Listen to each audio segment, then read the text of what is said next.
A gente está com mais uma terça-feira juntos e a partir de agora gravando essa reunião, de modo que a gente em seguida vai colocar publicado no Instagram. A gente ainda não tem um perfil no Instagram e vai colocar no YouTube e no Facebook. Até porque no Instagram eles não hospedam mais vídeos longos. Então, a gente não tem mesmo como coloca, tá? Mas hoje a gente, então, tem a apresentação ser feita pelo Nivaldo. E antes de tudo, a gente vai fazer a nossa oração de abertura. Boa noite a todos. Pessoal de casa, boa noite. Então, vamos começar com a nossa prece. Fechar os olhos. Elevar nosso pensamento a Deus. E pedir que hoje, em particular, tenhamos uma noite serena, uma noite de paz, de reflexão. Que todo o trabalho feito aqui seja um trabalho proveitoso e que quem participar desse trabalho receba de alguma forma tudo aquilo que precisar. E nós, trabalhadores, Senhor, pedimos que nos intua, que nos conduza, para que possamos fazer o melhor por este trabalho. Gratidão, Pai.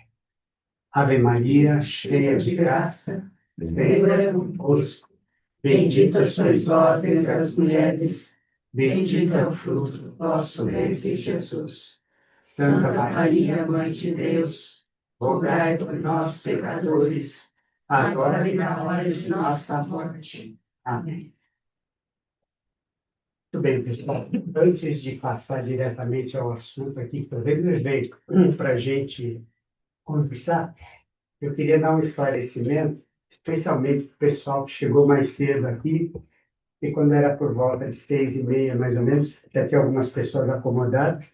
De repente eu entro na sala e posto aqui na frente, fecho os olhos, abro as mãos e fico quietinho, abro os braços e fico quietinho.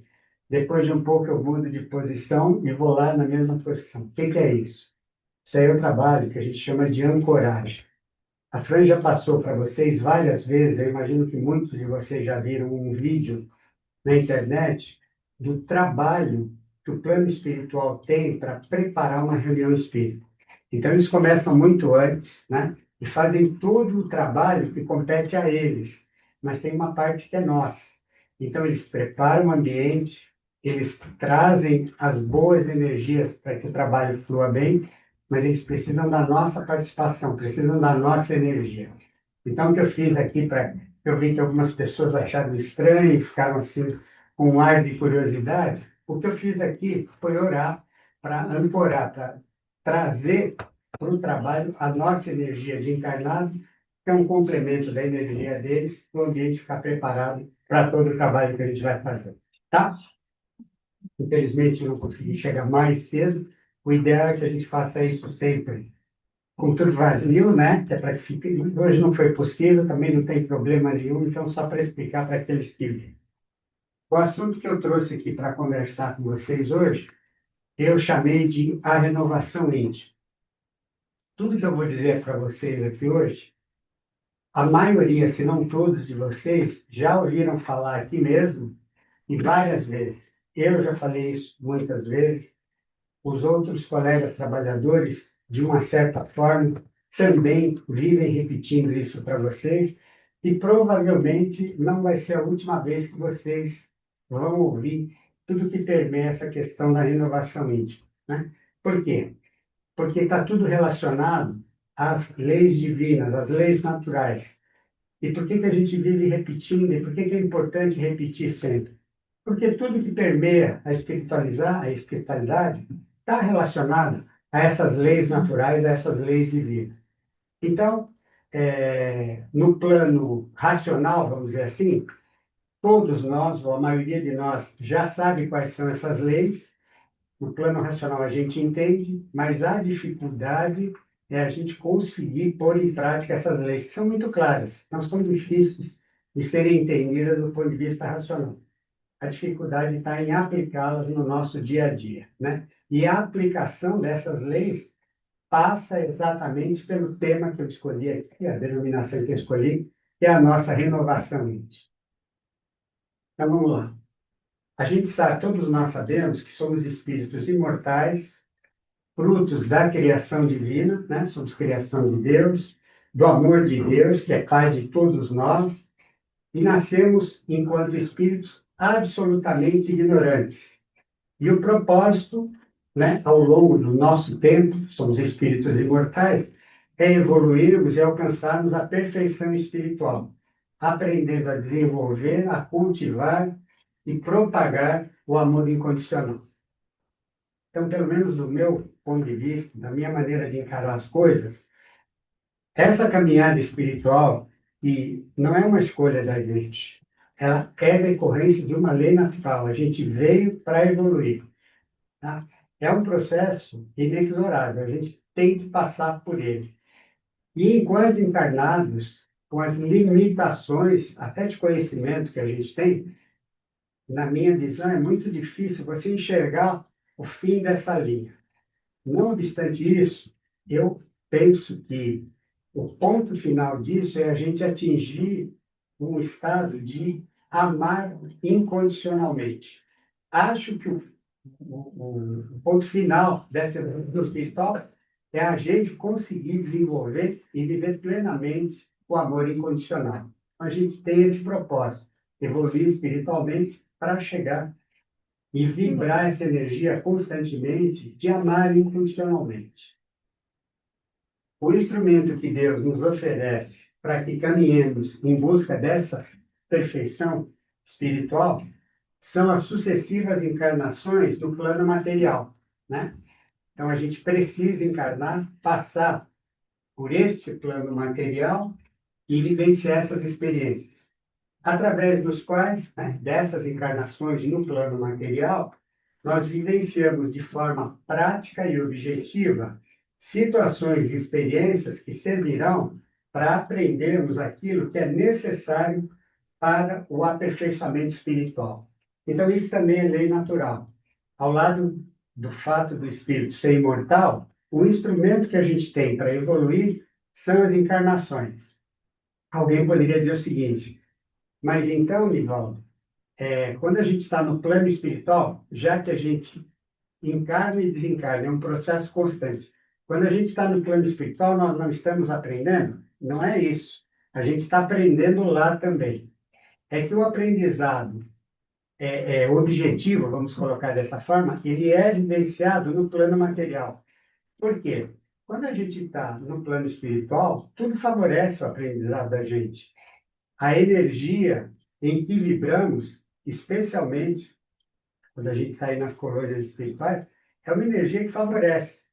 Se a gente fosse usar uma expressão popular, eu diria para vocês que lá nós nos tornamos todos muito bonzinhos, né? Por quê? Nós não temos provas. A gente tem uma carga de informações, uma carga de aprendizado, mas não tem as provas. As provas a gente vai enfrentar aqui nas encarnações no plano material, tá? As encarnações, portanto, elas são jornadas de aprendizado. O planeta Terra é o local no plano material que nos serve de escola. Nós todos aqui, a Terra não é o único planeta de encarnação no plano material, mas é aquele que nos serve. Hoje, pelo menos, estamos todos nós relacionados às encarnações no planeta Terra. Aqui, em nossas sucessivas encarnações, recebemos e vivenciamos as situações que nos trazem o aprendizado necessário à nossa evolução espiritual. Espero que ninguém duvide disso. Se duvidar, só recorda o que acontece no dia a dia de vocês, né? É uma sucessão de situações, algumas que a gente acha muito boas e outras tantas não muito boas. E a ideia é essa mesmo, você vai vivenciar, você vai passar por isso para aprender o que você tem que aprender. Não esqueça, nós nascemos espíritos absolutamente ignorantes. O aprendizado vem ao longo das encarnações, né? Em cada jornada encarnados, enfrentamos as situações que são verdadeiras provas, como meios hábeis a comprovar se realmente conseguimos assimilar as lições aprendidas e se evoluímos. Esse é o processo natural. Em regra, cada encarnação beneficiada é fruto de um planejamento e preparação cuidadosos. Então, vamos dar uma paradinha aqui. É isso mesmo. A regra é essa. Quando a gente desencarnou e foi para o plano espiritual, automaticamente a gente começa a preparar a nossa volta, né? Esse processo contínuo das encarnações. Começa a preparar lá o que a gente vai vivenciar numa próxima encarnação. Não tem improviso. Em regra, tudo isso é planejado. Então, a gente planeja com o intuito de voltar numa nova encarnação e cumprir tudo aquilo que foi planejado. Essa é a regra. É claro que existem exceções.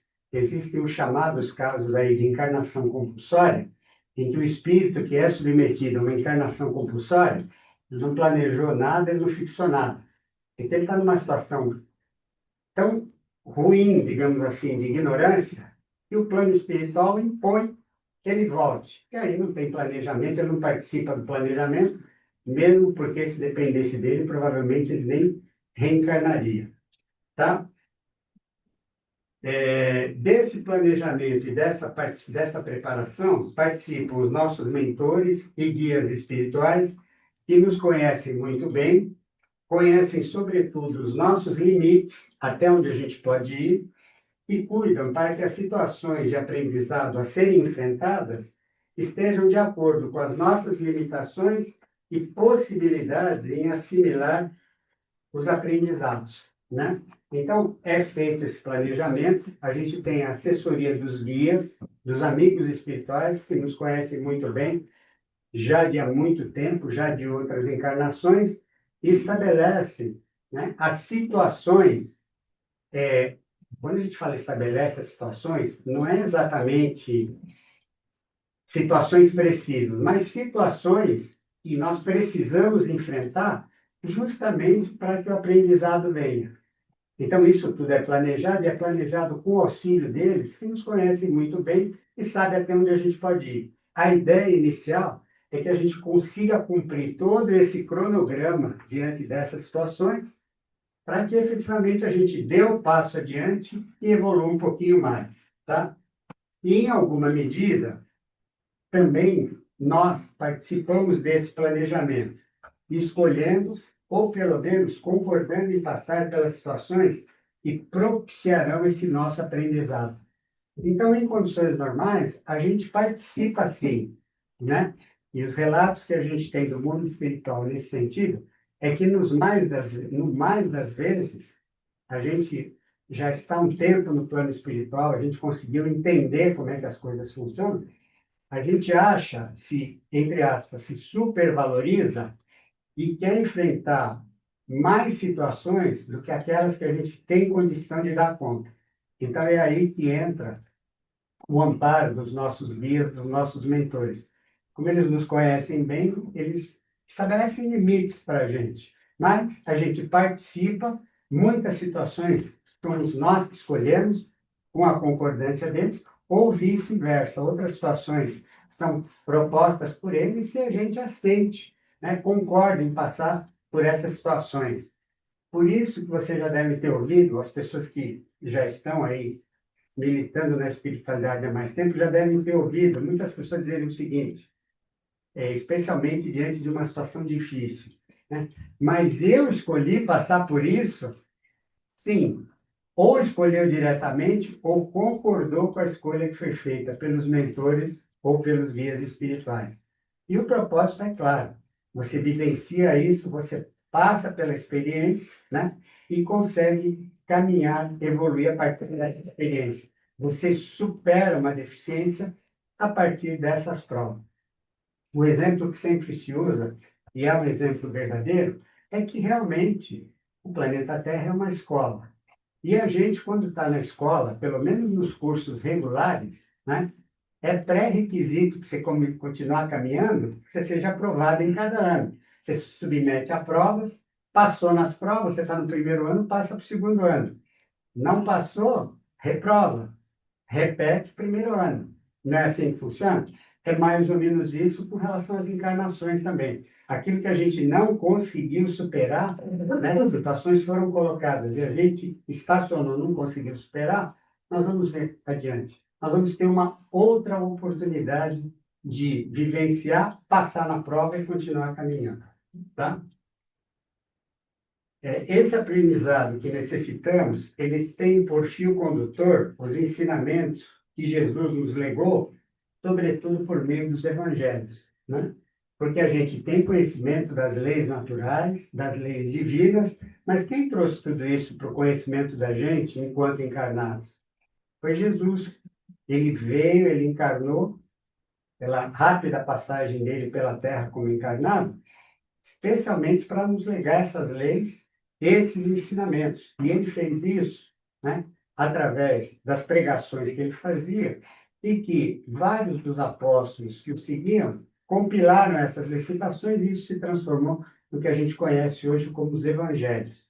Então, o fio condutor dessa nossa caminhada, dessa nova, dessa, dessa evolução, que é o propósito da gente atingir, é conduzido pelas lições do Evangelho. Nós, nesse momento e nesse sentido, pelo menos na minha opinião, nós somos privilegiados. Por quê? Porque além dos evangelhos, que é a base de tudo, nós temos hoje, né, uma farta literatura e temos acesso a esse conhecimento. Então, os evangelhos, eles são a base. Mas a gente tem hoje os livros, por exemplo, livros da doutrina espírita, que se encarregam de explicar para a gente melhor, exemplificar de forma que a gente possa entender tudo aquilo que o cerne está nos evangelhos. Nós temos a internet. Quando a gente fala de internet, não pode esquecer, precisa ter um certo cuidado e fazer um filtro. Tem muita coisa valiosa e muita porcaria também. Então a gente precisa filtrar. Mas a gente tem meios de acesso que há 5 décadas atrás, 6 décadas atrás, não era tão simples assim você ter acesso a esses conhecimentos, né, cuja fonte são os evangelhos. Na maioria dos casos, quando retornamos ao mundo espiritual depois de uma encarnação, no balanço que é feito sobre o nosso desempenho, há um saldo devedor entre o que foi programado e o que efetivamente conseguimos aprender. Então, para a gente não perder o fio da meada, nós fizemos um planejamento encarnatório, planejamos passar por diversas situações que nos serviriam de aprendizado, a gente passa pela encarnação, enfrenta essas situações todas e desencarna, volta ao mundo espiritual. E lá é como se a gente fizesse um balanço, aonde eu acertei, aonde eu errei.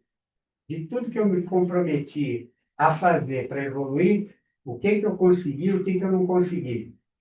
E a experiência mostra, até porque, talvez por responsabilidade de nós próprios, quando participamos do planejamento espiritual, a gente se atribui mais situações do que nós teríamos condição de dar conta. Então, esse balanço que é feito quando a gente volta para lá, normalmente há um saldo negativo, o que não é ruim. É negativo porque a gente não, eventualmente, não conseguiu cumprir tudo aquilo que estava programado, mas cumpriu muita coisa. E isso é o mais importante, porque isso que a gente conseguiu cumprir é a medida da nossa evolução. Nós caminhamos, nós estamos à frente, tá? E eu não disse isso antes, mas vou pegar o gancho aqui e vou dizer agora, tá? Que me parece também que é fundamental. É a gente se colocar de uma forma a entender isso, né? Entender isso o quê? Que a gente vai passar por situações difíceis mesmo, e elas são naturais. É o que eu venho colocando aqui mais adiante com um pouquinho mais de detalhe, tá? Então, quando a gente faz esse balanço na volta ao plano espiritual, tá? E o saldo é negativo, não significa que nós tivemos uma encarnação perdida. Não, é a história do copo, meio cheio e meio vazio. Se você entender que é uma encarnação perdida, porque você tem saldo negativo, você está privilegiando um copo meio vazio. Agora, o que você conseguiu evoluir? Isso é que é o mais importante. E isso você não precisa repetir. Só vai repetir aquilo que você não conseguiu fazer. Tá? Esse saldo, ele fica reservado para ser aprendido em novas encarnações. Então, nessa aqui a gente não conseguiu. repete. Aliás, é por isso que a gente reencarna, reencarna, reencarna, reencarna, reencarna, até aprender. Até aprender, você vai reencarnando. O instrumento é a reencarnação, tá? Deus, em sua infinita bondade e misericórdia, ele não estabelece prazo para que o aprendizado seja alcançado. Daí porque passamos por considerável quantidade de encarnações, tantas quantas sejam necessárias para que a evolução espiritual se consolide através do aprendizado, né? Então, essa também é algo que, penso eu, conta a nosso favor. Deus não marca tempo, né? O importante é que a gente aprenda e vai reencarnar tantas vezes quantas sejam necessárias para que o aprendizado venha, se consolide e a gente evolui espiritualmente. Essa inexistência de prazo pré-estabelecido, para que possamos aprender o que necessitamos, talvez seja a maior prova de amor, do amor e da misericórdia de Deus, que Deus dedica a todos nós que somos seus filhos. Porque é isso mesmo. Deus, nós somos apressados, né? Deus não. Então, ele tem toda a paciência do mundo. A gente erra, a gente repete, erra, erra. Não tem problema. Você tem uma outra chance, meu filho. Você tem outra chance, meu filho. Você foi reprovado, mas você não está alijado do processo. Vai de novo e você consegue. Eu diria, então, eu penso assim, talvez seja mesmo uma das maiores provas, né, da misericórdia dele, do amor dele para conosco. Aliaria também isso o fato de, em cada nova encarnação, a gente vir para o plano material, né, esquecendo todo o passado das encarnações anteriores. Essa é outra bênção. Esse é outro ato misericordioso de Deus para conosco. Vocês imaginem, né, tudo aquilo que a gente já fez e sabe-se lá o que fizemos de reprovável em encarnações passadas, se a gente reencarnasse com a plena consciência de tudo isso. Já imaginou você conviver com alguém que você tem a consciência que você matou? Ou conviver com alguém que você tivesse a consciência de que ele te matou? Já imaginaram a dificuldade, a cabeça da gente, como ficaria? Então, essa é outra prova da misericórdia de Deus. O esquecimento do passado é uma bênção. A gente começa do zero, tá? O que passou, passou. A gente não muda mesmo. Começa do zero e a partir daqui vamos caminhar na direção do que precisamos efetivamente aprender, tá?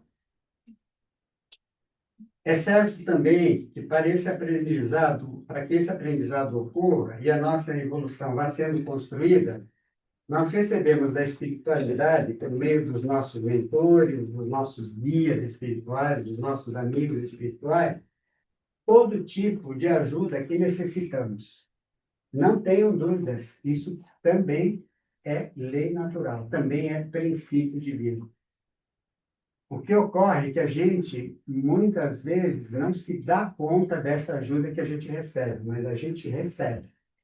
Nos mínimos detalhes, a gente recebe esse tipo de ajuda, né? Se vocês tentarem recordar fatos das vidas de vocês, vocês vão verificar que em algum momento vocês estavam numa situação não muito confortável e apareceu alguém que você não conhecia e com uma palavra que ele te trouxe, é como se fosse um estalo, um plim, e aquilo. Se não resolveu o seu problema, pelo menos te trouxe algum tipo de conforto para que você fosse em busca da solução desse problema.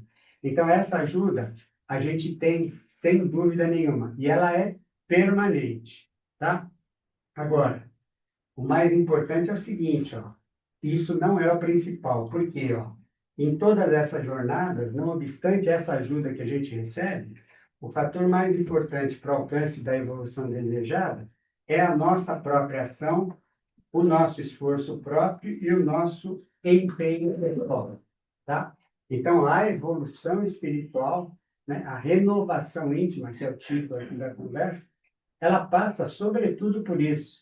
A gente tem toda a ajuda que precisa, mas compete a nós fazermos. A ação é sempre nossa. As coisas não vêm de mão beijada.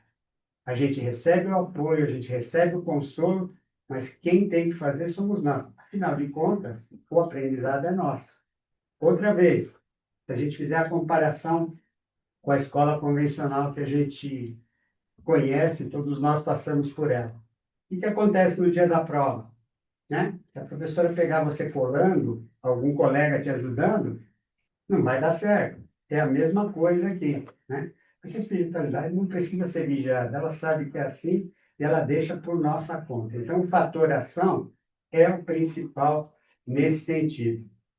E aqui, ó, um detalhe muito importante. Como depende da nossa ação e como depende do nosso esforço pessoal, tá? Deus nos abençoou concedendo a todos nós o livre-arbítrio. Olha que beleza. Nós temos o livre-arbítrio. O que é o livre-arbítrio? É a capacidade de escolha que a gente tem. A gente escolhe o que vai fazer. Em todas as situações, a gente tem o livre-arbítrio. Só que, apesar disso ser uma bênção, ela traz com ela a responsabilidade correlata à escolha que você fez.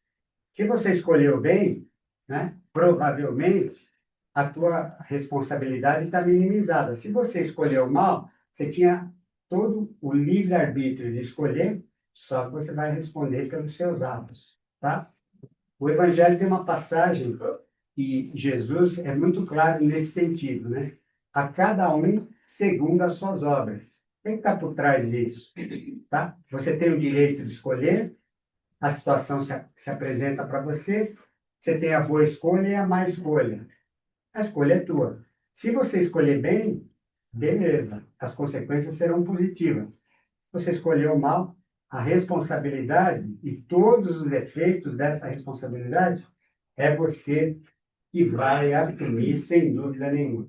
Tá? E aí, já a gente partindo para a conclusão, ó, nossa missão, portanto, é enfrentar todas as situações difíceis que se apresentam e colher, a partir das mesmas, os aprendizados que elas nos trazem, né? Isso também é outra máxima, talvez você já tenha ouvido. Quando você está diante de uma situação difícil, a pergunta cabível necessariamente não é por que essa situação é difícil, mas a pergunta correta talvez seja: para que essa situação é difícil? Para que eu estou passando por isso? Tá? E a partir daí, compreendendo isso, escolher o aprendizado necessário. Tá? E para isso, minha gente, outra vez, é muito fácil de racionalmente a gente entender, né? Aplicar é difícil, mas ó, o que a gente precisa? Resiliência, paciência, aceitação, compreensão, desapego, equilíbrio, capacidade de perdoar, né? E com todos esses sentimentos, a gente cultivar ainda caridade, fraternidade e fé, para que a cada queda, toda vez que a gente fizer a escolha errada e formos reprovados naquela situação, né, possamos nos levantar e tentar com afinco seguir adiante em nossa missão, aprendendo a amar e tanto quanto possível, evitando novas quedas, tá? Então aqui também a gente precisa ter clara a compreensão da lei natural, da lei divina, que é a caminhada espiritual da gente. Goste a gente goste, ou goste a gente não goste, tá? É inexorável. Essa caminhada a gente vai ter que trilhar, tá? E quem vai fazer essa caminhada somos nós. Quanto mais a gente acertar nas escolhas, a gente abrevia o tempo dessa caminhada. Diminui o sofrimento, diminui situações agradáveis. Quanto mais a gente resistir, mais a gente vai retardar e a gente não escapa dela. Realmente não escapa dela. Mas não temos perdão? Claro que temos perdão, temos a misericórdia de Deus. Mas a misericórdia de Deus é um processo, digamos assim, muito amplo e que ele precisa sentir efetivamente se a gente aprendeu a lição. Se aprendeu, nós seremos objeto da misericórdia e podemos ter aliviado a nossa responsabilidade. Mas a gente não se furta dessa responsabilidade. E para concluir mesmo, ó, em suma, essa jornada de aprendizado exige de nós a renovação íntima, constante e permanente. É o dia a dia da gente, né? Então, ó, tem as leis naturais, eu sei quais são. Racionalmente, eu entendi o que eu tenho que fazer, o que que me cabe agora? Fazer a reforma íntima. É simples? Não, não é simples. A gente não pode ter ilusão com isso. Se fosse simples, a gente não necessitava de uma quantidade imensa de encarnações, com certeza todos nós passamos por essa quantidade imensa. Mas é o caminho a ser trilhado. E a gente precisa seguir o nosso curso, mesmo porque ele não sofre interrupção. Não deu certo, reprovamos, a gente volta e vai passar pela situação de novo. Então, em última análise, um processo inevitável, tá? O da renovação íntima, e a gente tem que caminhar sempre tendo isso com muita clareza, tá? Para terminar mesmo, rapidinho, tá? Eu quero só mostrar para vocês, ó, para aqueles que não conhecem, eu recomendo a leitura. É um livro transmitido pelo Espírito Emmanuel, que foi o mentor espiritual do Chico Xavier, e psicografado pelo Chico. É um dos 500 e tantos livros que o Chico psicografou. E é o livro Paulo e Estevam. Por que que eu recomendo isso para vocês? A meu ver, esse livro tem tudo a ver com a renovação íntima. E ele traz um exemplo, para mim, particularmente, fantástico, por isso que eu recomendo para vocês. Esse livro, Paulo e Estevam, ele retrata, em última análise, a jornada evolutiva do apóstolo Paulo. Na religião católica, foi canonizado como São Paulo. O apóstolo Paulo, ele não conviveu diretamente com Jesus enquanto Jesus estava encarnado. Ele não é, entre aspas, da primeira safra de apóstolos, vamos chamar assim, aqueles que seguiram Cristo lado a lado. Ele veio um pouco depois, né? E por que que eu estou recomendando isso para vocês e estou citando o exemplo dele? Porque ele é um exemplo, né? Talvez que a gente, pelo menos que eu conheço, é o exemplo mais claro de um espírito que entendeu as leis naturais, entendeu que a caminhada espiritual ela é inexorável, ela tem que ser feita, tá? E trilhou de uma forma incrível, tá? Como assim? Rapidamente aqui para aqueles que não conhecem. Paulo, batizado como Saulo, depois que ele se converteu ao cristianismo, é que ele passou a ser Paulo, ele era um espírito de princípios, princípios muito rígidos, e ele vivenciava esses princípios de acordo com a lei mosaica. Então, ele era o exemplo típico, né, de um irmão perdido na ignorância, culto, mas espiritualmente perdido na ignorância. Porque ele enxergava aqueles princípios, ele era fiel a ele, então tinha uma boa intenção nessa fidelidade, tá? Mas ele levava as últimas consequências. Ele era muito culto e ele integrava o Sinédrio. O que era o Sinédrio? Era um colegiado dos judeus que comandava o povo judeu. Era um colegiado que tinha relação direta com a religião judaica, mas não era só isso. Eles exerciam uma espécie de poder judiciário, né? Era quem, em última instância, comandava a vida das pessoas, impunha penas, determinava que se matasse, porque naquela época existia isso. Então, ele integrava esse colegiado. E como juiz, vamos chamar assim, ou integrante desse colegiado, né, no princípio, dada a ignorância dele por não conhecer a fundo os princípios que Jesus pregava, ele perseguia os cristãos, né? E ele foi responsável pela morte de vários cristãos. E aí aconteceu o fenômeno da conversão dele ao cristianismo. E como é que aconteceu isso? É uma passagem muito bonita. Ele ia indo a Damasco, a capital do que hoje é o país da Síria, na época, para perseguir especificamente um seguidor de Cristo, que era uma pessoa muito humilde, mas que fazia muitos benefícios, era muito fraterno. E ele foi para persegui-lo e para castigá-lo, para matá-lo. E nesse caminho para Damasco, ele teve a visão de Jesus. Jesus apareceu para ele. e só a presença de Jesus foi o suficiente para transformá-lo.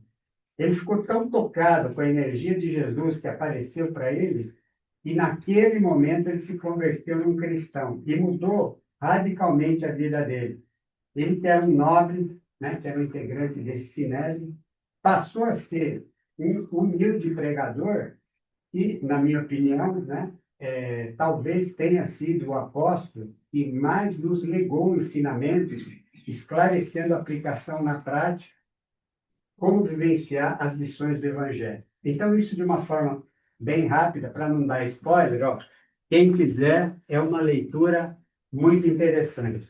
Chama-se Paulo Estevam, tá? E é isso, minha gente. Alguém quer fazer alguma pergunta? Quer colocar alguma coisa? Eu estou sentindo aí. Eu olho assim para os rostos de vocês, e em alguns é como se eu enxergasse um pontinho de interrogação em cima. Alguém quer fazer alguma pergunta, alguma colocação? Como eu digo nas aulas, o silêncio é eloquente, a gente respeita, né? Muito bem, é isso então, minha gente. Já eu mesmo? Tá. Nivaldo, Oi, pois não. é a Cissa. Peraí, só fazer aqui uma pergunta, então. Bem-vinda, sim. É, Nivaldo, quando As imagens, uma pessoa está para partir, pronto, está ou no hospital ou em casa, enfermo e está partindo, e essa partida é longa e demorada, tem algo, eu acredito que tem algo de benéfico quando a pessoa não está sofrendo, né? Que é a família poder ir se despedindo aos poucos e interiorizando aquilo. Mas há algo mais espiritualmente que possa ser dito numa partida assim dessa forma?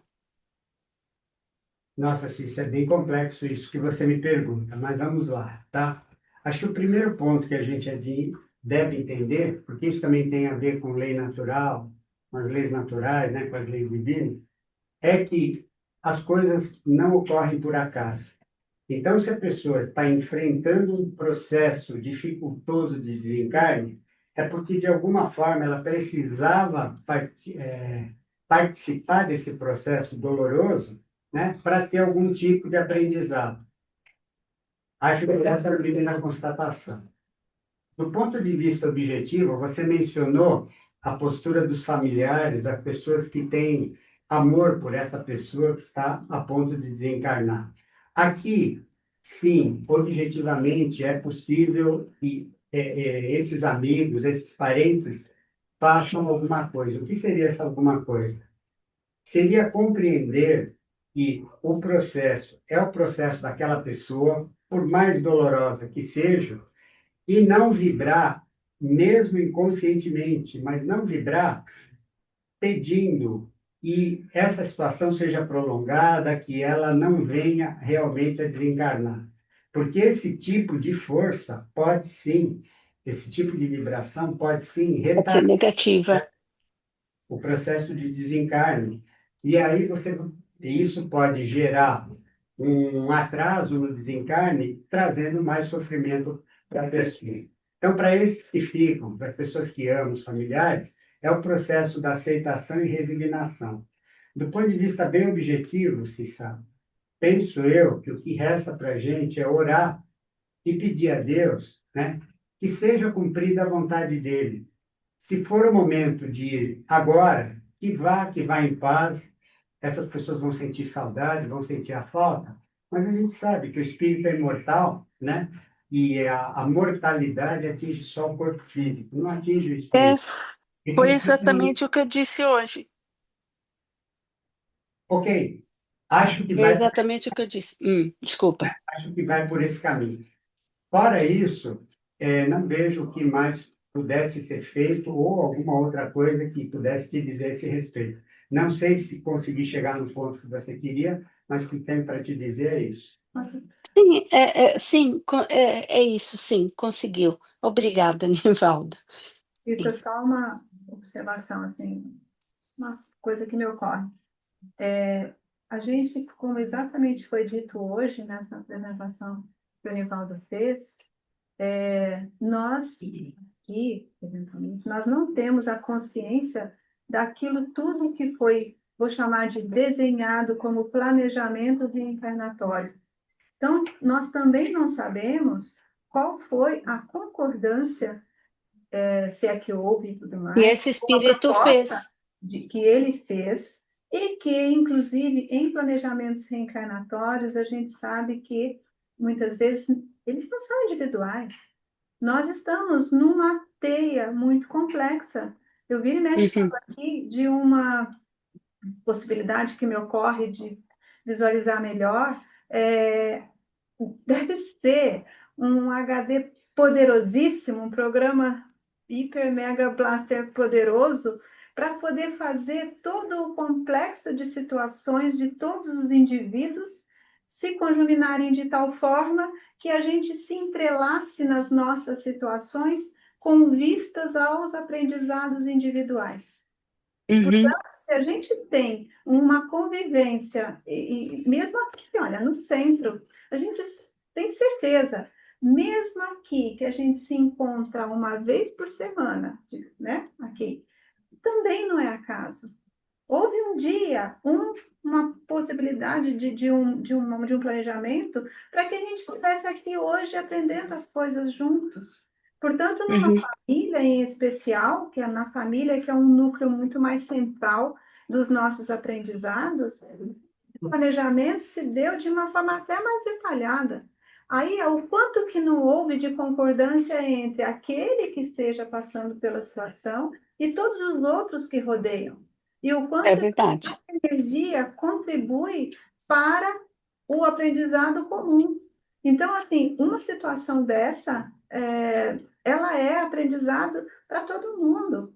E aí, o que que a gente pode, como eu até estava falando aqui um pouquinho antes, quanto mais a gente traz para si a consciência de que a gente é, como a gente funciona, o que que a gente tem de aprendizado, por quais valores a gente se pauta, a gente tem condição de se posicionar melhor no mundo. Num momento Uhum, desse que é grave, cada pessoa que esteja ao redor, ela vai ter também um posicionamento em relação a isso.